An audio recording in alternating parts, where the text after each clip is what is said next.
Hard to be optimistic about this group in any fashion after not just that game, but this home stretch that they've put together.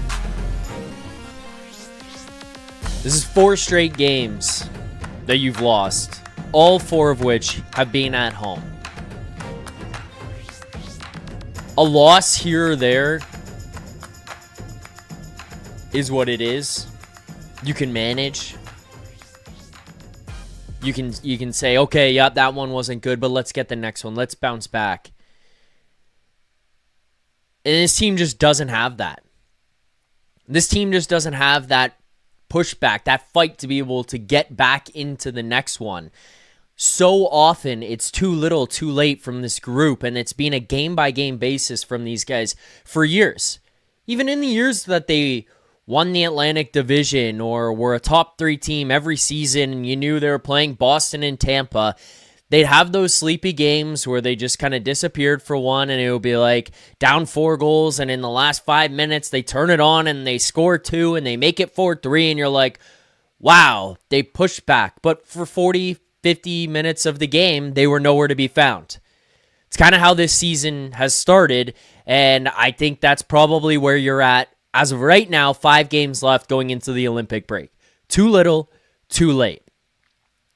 There's a lot to talk about in this one, from roster construction to coaching decisions to general performance and that dreaded word that Nylander, Hughes, Auston, 93, hashtag VGK fan is going to be furious hearing, but there's character that is lacking in these guys. I don't think it's as bad as it was before and the lack thereof of what we've seen in previous seasons, but some of that is lacking in this group as of right now.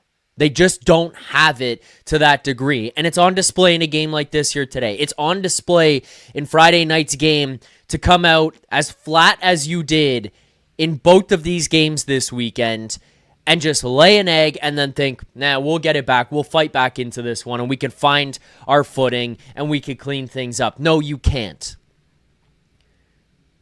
The teams that you are playing in this stretch, the teams that you have remaining in this season are so tough. I was going to say good, but it's tough for you to be picking up wins every single night. Your stretch of easy hockey, easy teams, if you want to call them that, relative, I guess, is more so the fact that we should be pointing out. That was at the beginning of the season. And you shot yourself in the foot so badly to open up this year that the hill that you have to climb is so uphill that at any point, any type of wobble, any type of falter is going to drop you off over and over and over again in the standings because the teams around you are picking up points. Even if it's in losses, Boston, Buffalo, picking up points, get to OT. The Habs, get to OT, get points. Red Wings, get to OT, get points. Everyone around you is picking up points, and you are not. You came back from a road trip in which you went 2-1-1. You had 2 questionable games in there. I'm not going to say the Winnipeg game. It's the end of a road trip, and you came back, and you won that one. So, okay, take that one, and we'll just throw out a little bit of how you played. But you dropped the stinker to Utah, and then you lose one in Vegas in which you were leading by 2 goals 4 different times. And you still managed to come back from that tough Western road trip 2-1-1. You line yourself up with a 5-game homestand. Minnesota, Detroit, Vegas, Colorado, Buffalo on Tuesday. At bare minimum, you needed to go above 500 here. You've lost 4 in a row, and you picked up points in 1 game, and you picked up 1 fucking point. Of the 8 possible points you could have had since returning home on this homestand, you have picked up 1 point. 1 point that has been picked up. Unacceptable doesn't even begin to describe it. Everyone is at fault here. Everyone is at fault. And the conversations that are coming out are the quotes that are coming out between management and coaching and players is so disconnected. These guys are all over the place. After last game, we spent like 2 hours of that post-game show following the game against Vegas talking about how this team makes dumb decisions. And the number one decision in that one was, how in the flying fuck did Anthony Stolarz start that game? And why does he not play any games down with the AHL team, down with the Marlies, to get him any reps to get back into the NHL? Why do you throw him into that game against Vegas? And between both coach and GM, it seems like there's a significant disconnect, because Craig Berube is asked about it after the game. Why didn't Anthony Stolarz play? And he says, that's not a question for me. Paraphrasing, but he says, that's not a question for me. Well, are you not supposed to be involved in this conversation? Can you not step up and say no? Does that mean that that's Brad Treliving who decided not to do that? Is that somebody else in the organization who decided not to do that? Is that Anthony Stolarz? Lack of accountability? Maybe. Lack of intellect? Maybe. There's poor decisions being made night in and night out throughout this lineup, through the roster construction, all of it. I'm not going to excuse Brad Treliving for what's taken place, because I do think there is a lot of talent in this room. I do think that this team is better than where they are at in the standings. I think the beginning of the season, really fucked them over. I think it put them behind the 8 ball way more than they needed to be. You had to climb up this hill, and maybe it's a blessing in disguise, as we've said here on the postgame show many times before. Maybe it's something that is like a slap in the face. It's a wake-up call, that cold water in the morning to get you up and say, oh shit, we fucked up. And now you've got to retool and try something different for next season, because you didn't just get to kind of skate by or gloss over some of the mistakes and get yourself into the playoffs and be able to say like, oh yeah, okay, it is what it is. We had a good opportunity, whatever. Not trading Mitch Marner earlier, failure by everybody involved. Starts at Brendan Shanahan and Kyle Dubas for the contract negotiations. Then it goes to Brendan Shanahan for not being willing to let go of Mitch Marner. Then once he gets his no trade clause in, it goes down to the management and Mitch Marner for not getting more back on that, because Mitch obviously held them over at gunpoint.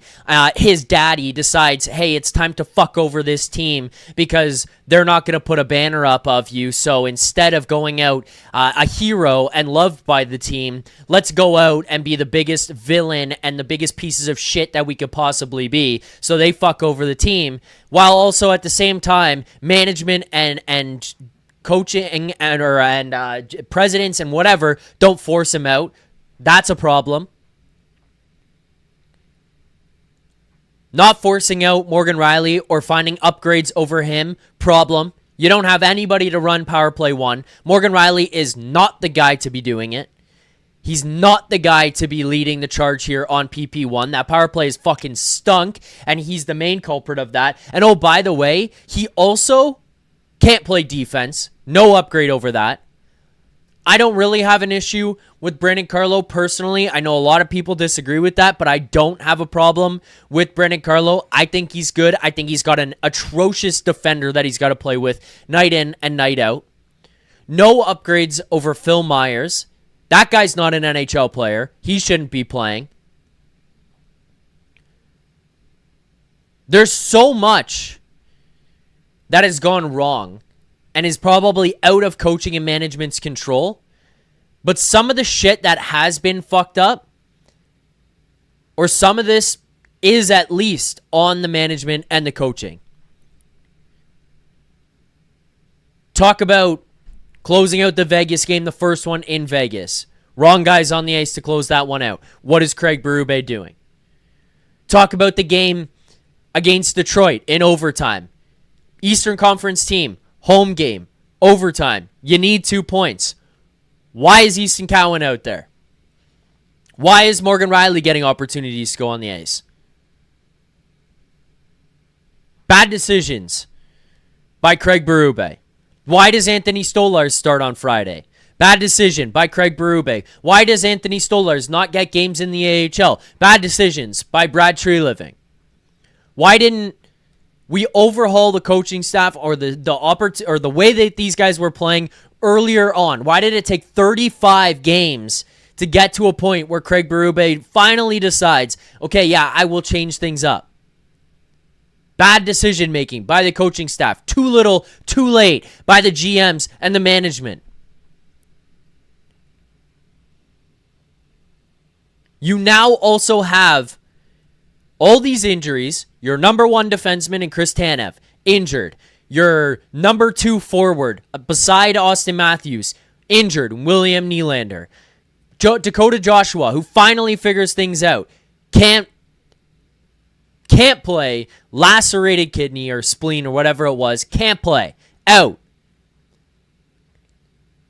You have 3 guys sitting in the press box who drastically helped this team, but now they're out, so you got to fight through it, and you're not getting the goaltending anymore. Jake McCabe is really struggling right now. This has been about 10 games for Jake McCabe where it looks like he's fighting for his fucking life.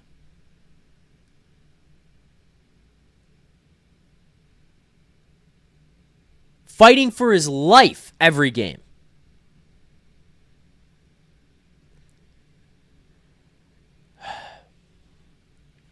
Leafs are in a bad spot. And this loss tonight, this game in particular, this kind of felt like that was the end. That felt like that was the end of this season. We kept looking at how many games until the Olympics, and this homestand was going to be a huge piece of this. Stringing together wins, points to get yourself to the Olympic break was going to be a significant moment in this year about whether or not you were going to come out positive and you were going to go and try to add pieces and you were going to try to be a competitive team. You now just dropped 4 in a row and 4 here on home ice. Everyone around you picks up points. Everyone around you wins games. And yet you just can't find ways to do it. Yet another game here tonight against Colorado, or this afternoon, where you just don't have the jump from the beginning. Fall behind, and now you're chasing a team that does not lose and does not give up leads. 28-0-0 going into third periods this season in this game when leading after 2. You thought you were just going to come back. Down 3-0. Even there, I see in cowboy boots. Well, at least Wall had a good game. This season is done, man. I don't even think Joseph Wall had a good game. 2 of the goals that were scored the exact same way, effectively, by the Avs. The first one, I think, by Brock Nelson, he's going to want back. Brutal giveaway by Jake McCabe. Turn back up the ice. 2-on-1 for the Avs. Brock Nelson beats him over the pad under the glove. Probably want that one back. Second one, I don't blame him, but I don't think he's going to... I don't know. It's just unlucky, but I think he'll still look at it and be like, yeah, that fucking sucks. I can't believe we let that in, or that one got by me. It's Brock Nelson just above the goal line who rips it off of him and in. He's obviously watching the guy on one side, but going across to the pass low on the other side, shot from Nelson off of him and in. Drury goal. Over the pad, under the glove.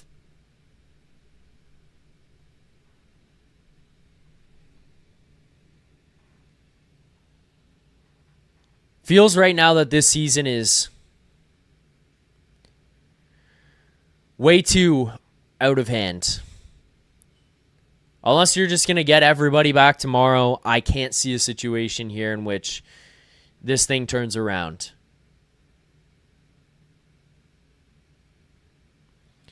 I think this is a good roster, not a great roster.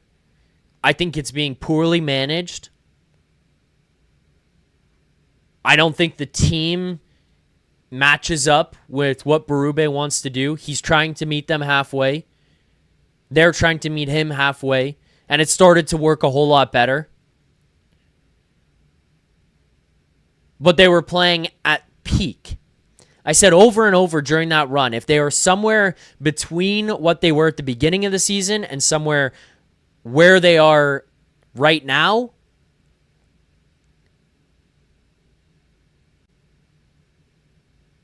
then you're not going to be good enough to make the playoffs. And as of right now, it feels like they are between the beginning and where they are right now, or where they were over that stretch of good hockey. They are somewhere in the middle of that, which is probably an average/good team and could make the playoffs, but not given the start they had to this season. You need to win way too much and pick up way too many points, and you just don't have it.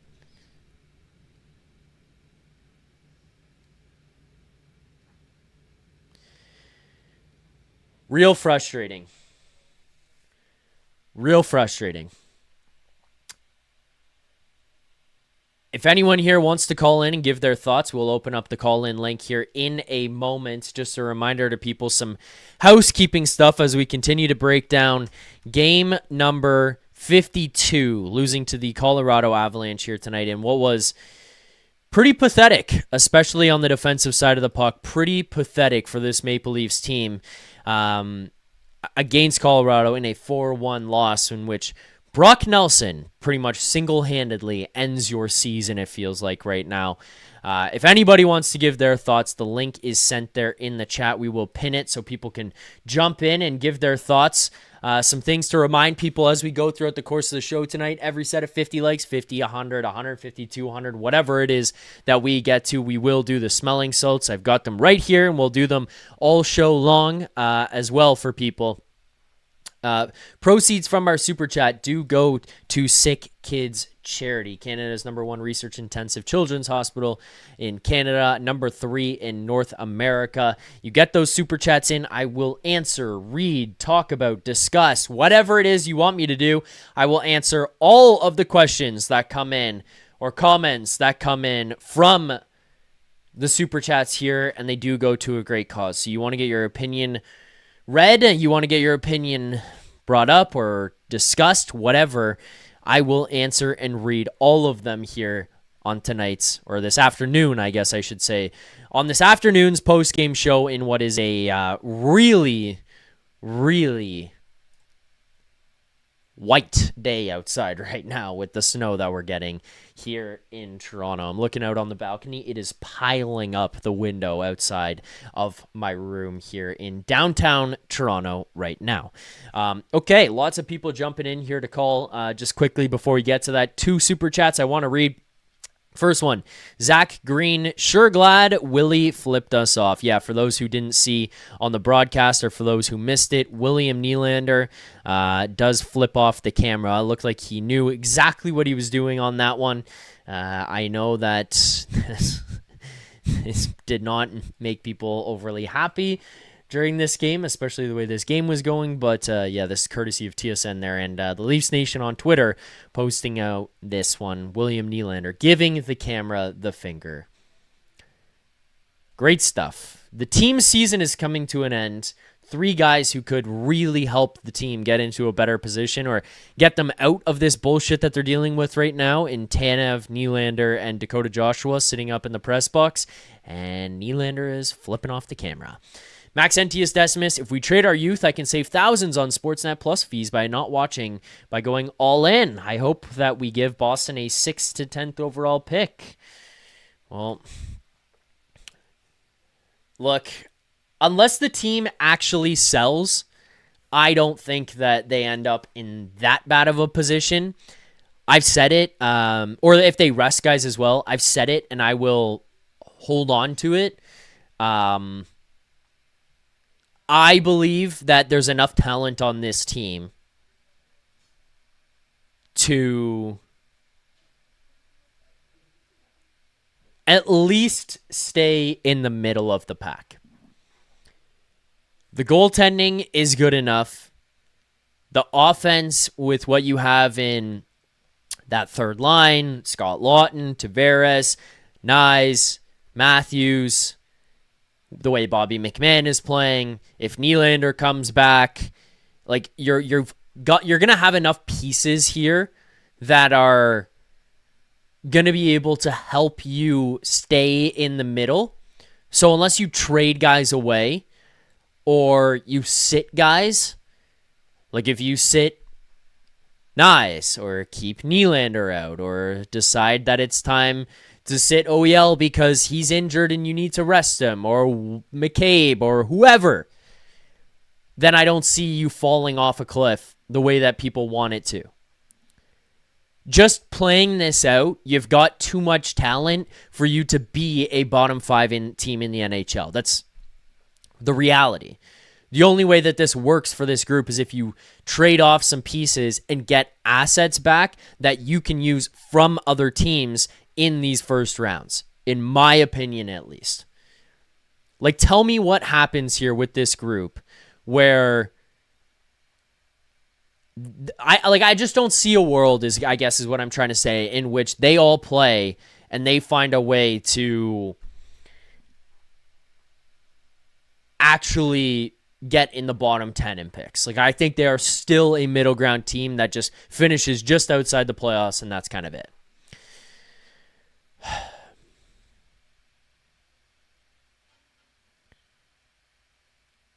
The Fraser Minton thing that people keep bringing up in the chat is something that's going to drive me nuts.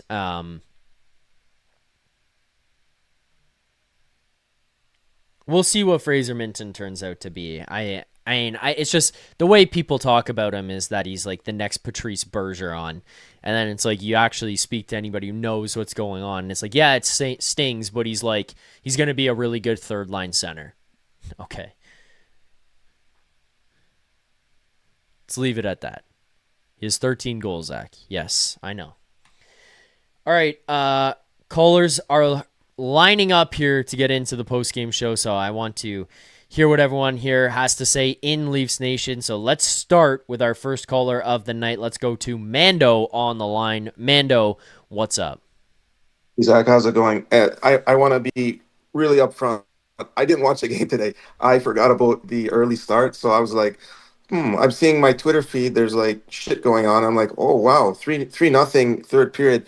I said to myself, good thing I'm not watching this. So we can talk in generalities, I guess.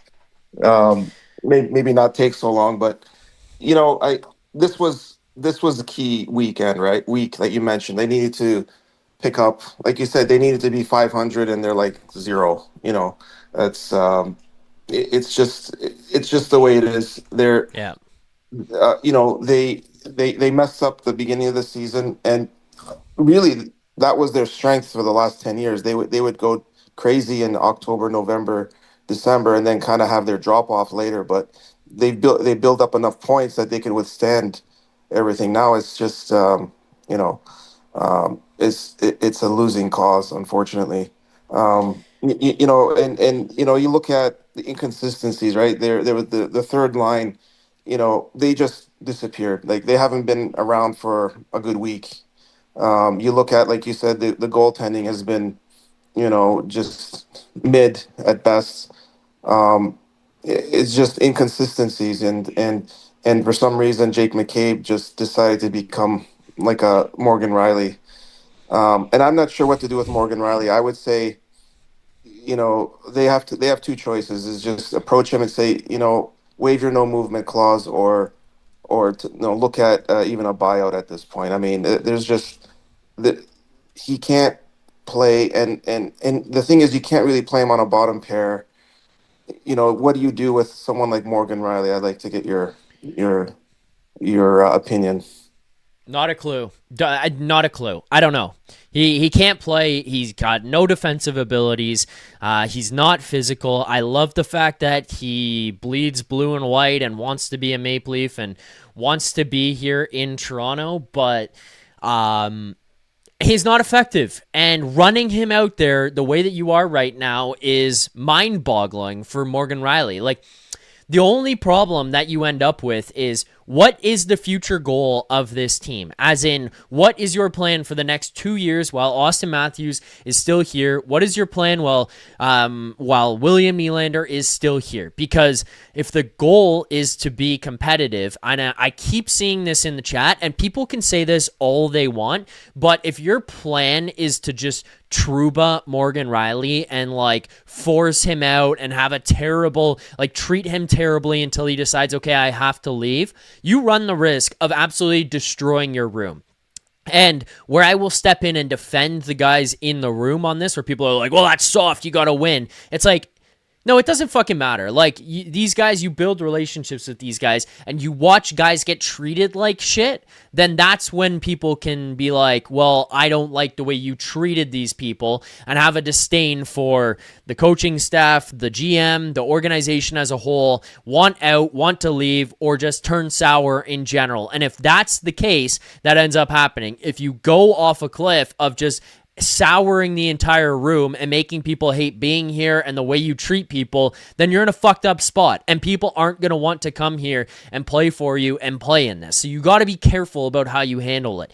In terms of like generalities of like keep the guy, move the guy, yes, you got to move on from this piece. Like, there's a lot of things that are just lingering here with this team from, the ultimate, like, truly sour days of Toronto hockey dating back to the Bruins 4-1 third period collapse. There's so much shit that just lingers and hangs on, and he's a part of that. He's been a part of all the failures. He's been a part of the good times, the bad times, all of it. But you need to be careful about how you handle these things. Like, he does need to go. You do need to move on from the guy, but you've got to be careful about how you handle that stuff. And if your plan is we're going to fucking blow this thing up and we're starting again and we don't want any of these pieces and it's going to take us 5 years, okay, no problem. But you're going to then have a conversation that involves we're trading Matthews, we're trading Nylander, we're trading Morgan Rielly, and then you can explain to the guys, hey, this isn't going to work. We're looking to go towards our future and we're bottoming out. And then that's a different thing. But if you're retooling and you want some of these pieces here, you want Lawton here, you want Matthews here, you want JT here, you want Nylander here, you want those guys going forward, it's very, very different that you're gonna have that you're gonna have to deal with to move these pieces, like to figure out how you're going to build around this, because you can't just destroy the room and destroy how these guys look at each other and look at things, and then how people around the league are going to look at it. Like, I'm sorry, long answer to this, but Philip Vespa, who doesn't have a fucking single bright or positive thing to say, and by bright, I mean intelligent, not actually like a positive outlook thing, but intelligent thing to say here on the channel every night. Zach sounds like a liberal pansy. I don't care if they start hating to be here. This organization needs to culture change. Well, you're a fucking moron, Philip, unfortunately, because you want to just move on from pieces. That's fine, but you can't just go in there and be like, I'm going to do this and I'm going to get rid of guys, because then if guys hate being here, guess what they do? They want to leave, and then they tell everyone else, because everyone in the NHL talks to each other, and they're all going to look around and say, I don't want to be here. So maybe like use your brains before thinking about how you go forward with some of this stuff. Again, I have no problem with trying to move on from Morgan Rielly, but like, it's how you handle it. It's how you handle it. Look what happened to the New York Rangers. They are a fucking nightmare situation. And so much of that comes from back when they traded Barclay Goodrow, and when they moved on from Jacob Trouba. All those guys internally started to hate playing there, hate the organization, all of it, and it's become a nightmare. You have to handle it carefully. That's all I'm saying. Yeah, no, I think that obviously you're on to something. I mean, that it makes a lot of sense, and I guess the only silver lining I see is Morgan Rielly himself knew he wasn't good enough. With the reports over the summer where, they had candid talks with, he had candid talks with Tree, I guess, and he made a effort to put in some more work. You guys, you probably know the story that came out over the summer where that was, so he understands that he's not good enough. I guess the silver lining is he's smart enough. He's reasonable enough. Maybe he might say, well, I didn't get better. I probably got worse this year. So maybe I should move just for the sake of for myself to get a new start somewhere and you know have the Leafs maybe in a better position. I don't know. That he seems like a reasonable, but he doesn't seem to be like a jerk or like a Paul Marner or anything like that. I If hate that's to the bring him case, up. yeah. Well, no, like you're right though. But if that's the case, then that's fine and it makes it easier. It makes it so much easier. Again, I'm not saying you can't move on from the piece. I agree with people. He is bad. He is not effective right now. He is not bringing anything positive. Like, look at what did he do here tonight that you can look at and be like, yeah, at least he stepped up. What has he done over the last week of hockey? Every night we come here and we talk about, look at this team. Look at the way they played defensively. Oh, there's a mistake from Rielly. There's a mistake from Rielly. Minus, minus, minus, minus, minus. He's bad. He can't run your fucking power play, and that's like the only thing that this guy can do right now. So yes, I agree. Moving on from the piece is probably the best decision that you can make. All I'm saying to people in the chat who are just being fucking idiots and being brash about this stuff, being like, get rid of this guy, get him out of here, sit him every night until he decides to leave. You really? Do you want the team to be good next year? Because if you do, and that's your plan, and you want to have Matthews here and Nylander here, and you want to get other good pieces to come here in the summer and that kind of stuff, just be careful. Because otherwise you end up being the New York Rangers, and you end up just sputtering and having this situation linger where it's just negative every night. You hate watching the team. The guys hate playing here. They hate talking about shit. They hate all of it. So be careful. That's it. Be careful about how it goes. I don't think he's good here, but be careful. That's it. No, I I think don't I know. think you're definitely, yeah, there's a lot of merit to what you said. I'm gonna agree with you. I won't push back on that. But who was the guy? Did he call you a liberal? Like this is not a political Yeah, it is chat what it here. is. Like, I don't care about that. I just was more so. I just read the comment. I read the comment. what a loser. Anyways, but you know what? Going back to hockey, Mitch Marner's a different situation. Here's my opinion. After the Montreal debacle, in the bubble, where he was infamously crying in the penalty box after he got a penalty for flipping the puck over the boards or over the glass. That's when you would trade a Mitch Marner, and believe me, nobody would have thought badly about that trade, and you would have gotten great value. But that's just my opinion on when someone like Marner could have gotten moved, for example. Yeah. No, I agree with you. I mean, I can't be like rehashing those situations here right now. I agree. But it's poor decision making all the way through. It's poor decision making from top down in this organization. I don't know who's the most to blame for all of this, but it's just like, you look back at not trading Marner then. Okay, no problem. Look at trading Nazem Kadri. Look at, piece after piece after piece, trade after trade, bad luck thing that happens after bad luck thing that happens. Jake Muzzin going out and not being able to play again. I think that ruins them. I think COVID year ruins it. Stuff because cap doesn't go up. So much shit just went sideways, and so much was like, we need to hang on to these guys. It's a complete and utter fucking mess here of shit that has gone on, and some shit needs to change going forward. Yep. GM, bringing a president. I don't know. I don't know. I don't know. We'll see how What this the fuck plays to out. do? But you know what, Zach? I wouldn't be surprised if these guys go on a 6 game heater or whatever, 5 games left before and then give us some hope. This is what they do. I don't expect it, but it's a Leafy thing, right? What if they do that? Then we're going to be back. It's like this roller coaster.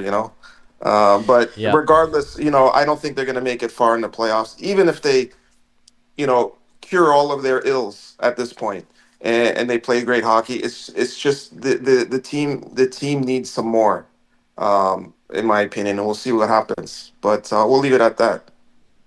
All right. Thanks, Mando. Appreciate the call here tonight. Thank you. All right, there you go. Mando on the line. Plenty of callers left. Just to be clear here as well, because it was pointed out by somebody in the chat. You go to somebody who calls in before and not everybody else who's lined up. I'm trying to get to everybody. It goes in order. I have a queue of how people came in here, and we just let in one person at a time. That's all it is that we're doing. I'm not picking and choosing. I just go one at a time in terms of the order. We do have more super chats that have come in here as well. This one comes in from Tom Robbins. When Auston leaves in 2 years, we do have McDavid coming. Well, that is a positive outlook, Tom. Positive way to look at things right now. I hope so. I don't think so, but I hope so. All right. Max Entius Decimus, the Toronto Corpo season ticket holders are to blame. Look, if you're coming here and blaming fans, then I think you're sadly mistaken to say that anybody outside of the people in that room or in that front office are to blame for what is going on right now. This is not a fans issue. Putting the blame on the fans is the laziest, most pathetic narrative that you could possibly have. I hate the fact that it's quiet in that arena and all that kind of stuff, but you can't go from look at these guys, they're so quiet, they're not good fans, to look at these guys, they're so mean and they're so loud and they're so aggressive. Well, which one is it? Because you're going to call these guys out for not doing for not being loud and rambunctious there, and then outside it's too much and it's too hard to handle. It's one bad egg who said that things were poor here, and there's a lot of people online who don't give a fuck about hockey or winning games and just want to see figure skating and warm-ups, who were upset by shit, and they make things a whole lot worse than they were. And one bad guy decided that it was time to take advantage of that to make those people louder than anything. So it is not a fan issue here. All right. Vindictive Raider, you need to take conflict resolution before you come on air again. Bobcat used to insult his fans and people left him. No. How about you fuck off? Next caller here. Let's go to Ryan Dean. Ryan, what's up? Ryan, do we got you there? Hey, buddy. How are you? Not bad. Well, I mean, could be much better. How about you? I mean, we're Leafs fans, buddy, so it's constant despair. But stick tap to Mando. That was a great call. Basically, kind of all I want to say is, like, you can't really talk about the game. I can just go watch your last 30 shows. It's the same shit. You know what I mean? What needs to change is the one guy who was being a liberal douchebag or whatever he was talking about. He kind of got it right, even though he was being a dick about it. The culture of the team does need to change, and that's not just guys in the room. Christ sakes, man! Like, it really is not just. It starts at the top, all the way at the top, from Keith frickin' Pelly down to the guys who are cleaning the toilets in the bathrooms. Like, the whole culture of this team sucks, man. It reminds me of, like, the Raptors before Masai Ujiri took over, or like the Blue Jays before they made some culture changes and got rid of players because they didn't think everyone was serious enough. Took a couple years, but hey, we just made the World Series. Like, you got to make tough decisions with this hockey team, man. And I don't think there's anyone in place to make any of those decisions that need to be made. Auston Matthews, William Nylander, Morgan Rielly, like, they're awesome, man. Don't get me wrong. John Tavares, very talented players, but, like, why do we hang on to them for so long? And why do we still continue to want to hang on to them for so long? It's been a decade, if not more, of the exact same story. Doesn't matter who's got the jersey on around these fellas. Doesn't matter who's coaching the team. Doesn't matter who's sitting in the press box. It's the same problems every single time. So, I mean, you can change whoever you want. You can charade whoever you want. It's not going to change until you completely gut the whole thing. Yeah, I mean, I think a game like tonight is also kind of indicative of what you're saying there. Like, what pushback did we see from these guys when it went down? They went down 2-0. When they went down 3-1, like, where was or when they went down 3-0? Sorry, where was that fight? Why would there be pushback, man? It's just another game. It's just another game. Just ask the guys in the room. It's just another game every fucking day. For fuck's sakes, care once. Yeah, and I that's guess, what like, I think maybe is that's driving people PR, nuts. maybe that's the fucking PR team, but like, fuck sakes, like, why do you got to listen to these fucking PR guys? Are they playing for you? Did they sign the fucking contract? Grow a set of balls and say what you want to fucking say. Or do you not have any balls and you're just a lifeless fucking sack of meat like everyone else that comes through this team? Yeah, It's nuts, brother. Like, it's yeah. fucking nuts. If they could bring people on this team that gave half a shit as much as the fans of this fucking city care, Scott Lawton, dude. I love this guy. I wish we'd trade him. He doesn't deserve to be here. He's so much better than this fucking garbage.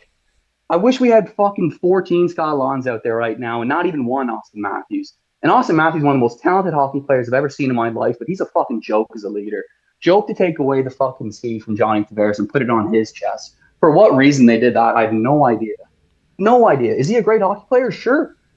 Dude, why would you rip the C off a guy who's going to stay in your room for the next 4 years? Isn't that weird? What are they doing? Sorry, Yeah. I'll let you talk. No. That's all good. I love the call. I love the passion here. I don't have any real disagreement with anything that you've said. I like the whole it's another game thing. I do think part of that is the way that they're trained and told and talked to about how you got to speak about these things and what you have to say publicly. And you could be careful about this, be careful about that. Make sure you say this and that, and you steer clear of these things. No, like, you're right. It's stay the fuck away from that stuff. And you know what? Like, they've talked about it here on this show and on this channel before. Like, Luke Shen got traded here.